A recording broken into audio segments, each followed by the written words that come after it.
I've been telling myself all day that I'm not doing this because I feel like I'm left out. But I suppose in a way that's it. But I had some thoughts I wanted to share based on some of the things that I've been looking at. Now, to explain how I started with this whole situation that's been playing up, I first finally, a couple months ago, watched the trailer for the movie, and it immediately struck me as an attack on Torah keepers. Because for the most part, we're the ones crying out about it being pagan. Right? Right. And then I watched Zachary Bauer's rebuttal, which I thought was very well done, because it in no way was attacking. And I've noticed people doing this. They're attacking Cameron. And there's no need to go that far. There's no need to get crude with it. You know, just put it out there as fact and be done with it, you know. And that's what Bauer did. And I give him props for that. So, but anyway, so now, of course, the movie has opened. Now, shortly before it opened, Zachary Bauer, he had done a video where he proposed 3 possible scenarios of what's going on.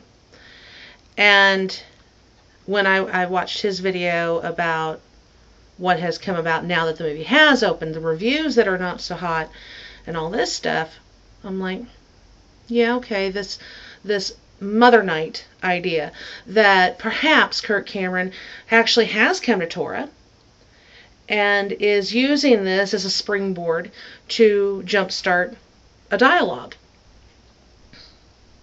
I so like that idea. I mean, it's awesome. And wouldn't it be wonderful if that was true? But there's some problems with that theory. I mean, he's involved with a ministry. And, well, if he was to come out and say, hey, we keep Torah and we're not going to keep these holidays anymore, we're going to keep these feast days, well, it'd ruin his ministry. And it's been my experience that there are an awful lot of evangelists, if you will, that are too worried about ruining their ministry. I remember a quote from Billy Graham when I was first learning about the Sabbath, that he knew the truth of the Sabbath, but that it would ruin his ministry. And what does that ultimately communicate? That they're protecting the bottom line, their pocketbook. So, if that is the case, it's actually an unfortunate reality. Because then that would mean that Cameron is more concerned with his income and his family's lifestyle. But so I thought, well, okay, maybe this is true. So I started looking at some of the videos that are out there, the interviews that he's done, the promotional videos that he's been doing. No, he really believes he's right. Because he's had too many opportunities presented to him where he could correct it. Where he could say, well, here's the truth of it. And he hasn't. He has been absolutely adamant that he wants to bolster the position of Christians with Christmas. He wants them to hug their Christmas tree. Now, I almost thought, man, that could be, because you got to hug it to get out the door. No. He wants it to stay put. And he wants you to continue worshiping it. That's his goal. And I can't help but think, though, that if he did come to Torah, what an amazing force he'd be. I mean, you look at the tremendous voice he is for Christianity and their beliefs, and the boldness that he has. He's not afraid to take us on. I'll give him that. And that's awesome. And wouldn't it be great to have that in our camp? But I do think he really does believe what he's doing. So with that, I went to bed last night. I was having trouble getting to sleep because I just was kind of tossing this around in my head. Could he be Torah? I don't think so. And then something dawned on me. Now, for anybody who's been following Cameron the past few years, I know several years ago, and I'm going to guess it was this Ray Comfort that he is connected with. I can't say that for certain because I wasn't able to locate the video that I had seen. But I remember seeing a snippet where they kind of did like a man on the street kind of thing. And they were going around and asking, especially men, about adultery. And pointing out to them that Jesus had stated that if you look lustfully at a woman, you have committed adultery with her in your heart. I thought, oh, wait a minute. Hang on. Surely someone is coming to kill us and eat us. Okay, they might be all right now. Okay, so I thought, will you stop? Stop. Okay. Anywho's, they mean well. And I don't have my Nerf gun. So I have to be nice to them for a minute. Anyway, and so I thought, wait. That's kind of a huge thing. See, for years I've considered that in the realm of the entertainment industry, I'm not talking porn, I'm talking normal mainstream TV movies, where two people are pretending to have sex with each other, although sometimes I question how much it's pretend, because sometimes there's just too much going on there. And whether or not that is appropriate, I mean, especially where the individuals may be married to other people, how's that not adultery? I mean, come on, it is. Well, I'm going to guess that Cameron is of a similar belief. Because, for those of you who are aware of when he did Fireproof, and of course, you know, the story is about this couple reconciling their marriage and coming back together. And you have the scene in the firehouse there toward the end where they kiss and make up. Of course, that's a long distance shot because his actual wife stood in for the kiss. Because he has been absolutely adamant he will not kiss any other woman. And by the way, I totally give him props for that. That is an amazing stand to take.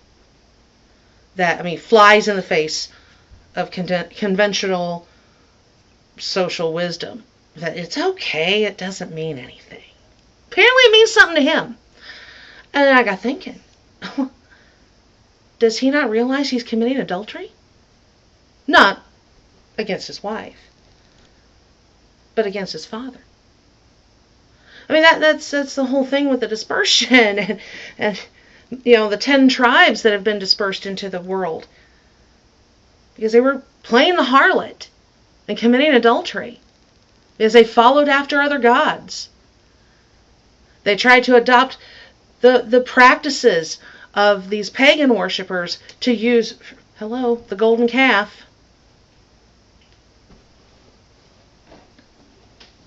And I thought, how is this lost on him? I mean, he's obviously a determined, decided Christian who is, I'm going to guess, doing his best to try and follow what he understands of Scripture. And I don't get how this can be lost on someone like that. That you're fornicating. You're cheating on your spouse. You're supposed to be his bride. Spotless and without blemish. That's a huge blemish to be bringing in Nimrod's erect phallus into your house and decorating it. And you know, this idea that apparently appeared that is mentioned in the movie, I guess, that the gifts under the tree could represent the Jerusalem skyline. No. That's to get you down on your knees in front of that idol so that when you're getting the gifts out, you're bowing down to it.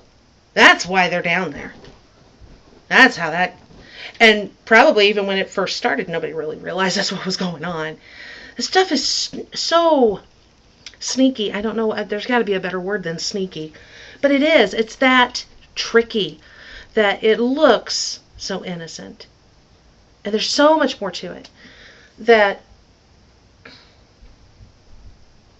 I don't understand how it can be lost on someone who is so committed to what he believes. But unfortunately, another aspect of what I'm seeing in what he's putting out there is pride Oh my gosh. And it's so unfortunate. Because back to what an amazing voice he could be. It breaks my heart, really, because if it is that he's come to Torah and he does know the truth of all this stuff, well, then quit walking like an Egyptian. Come on now. Quit playing games. But, yeah, if it's that he really does believe what he thinks, what he thinks, that's great. At least he is committed, and he's made a decision. But it's the unfortunate nature of that decision. So my goal isn't to attack here.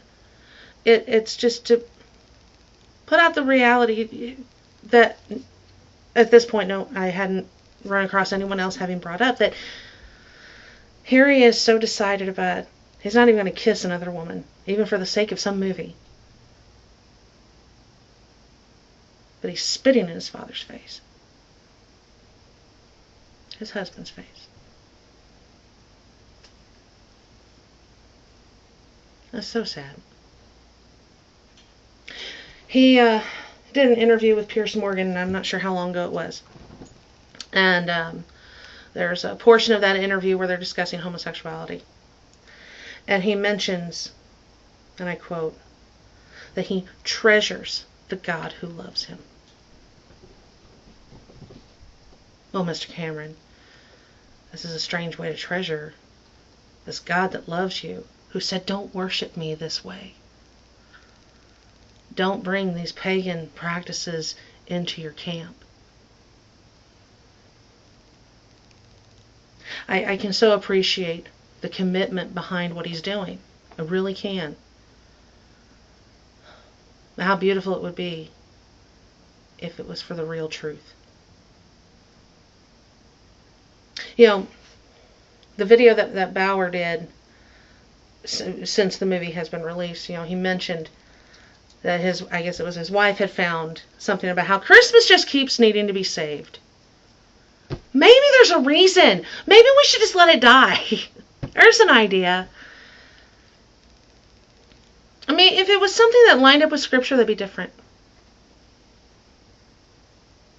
But it doesn't. I mean, Jeremiah chapter 10 makes it quite clear that Christmas trees we're not supposed to do it. And I get the whole thing of having those emotional attachments. It does make it hard to let go. Been there, done that. You know, for me, in raising my children, we absolutely, without fail, read Luke chapter 2 before a single present was touched. You know, it was all about his birth and the eventual salvation that came of that birth. And I mean, that's what I wanted my children focused on, and that was what was so important to me, was to have that celebration of that gift. I get that. One, nowhere in Scripture are we instructed to celebrate his birth or his death, either one.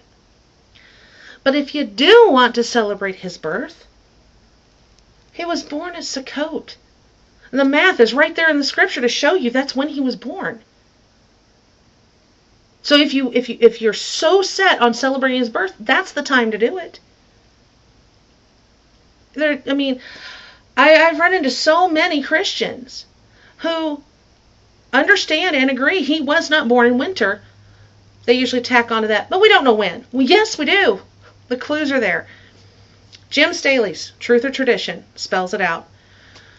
I honestly don't know of any other sources, but I mean, as far as YouTube, I know there are other sources online, and I wouldn't know what those websites are without looking for them. But point is, it's there. It's all there. You can either count it forward or backwards, either way you want to go. So, but we're not even instructed to. And I could get on a whole tangent with that. Let's not go there. That's another day. But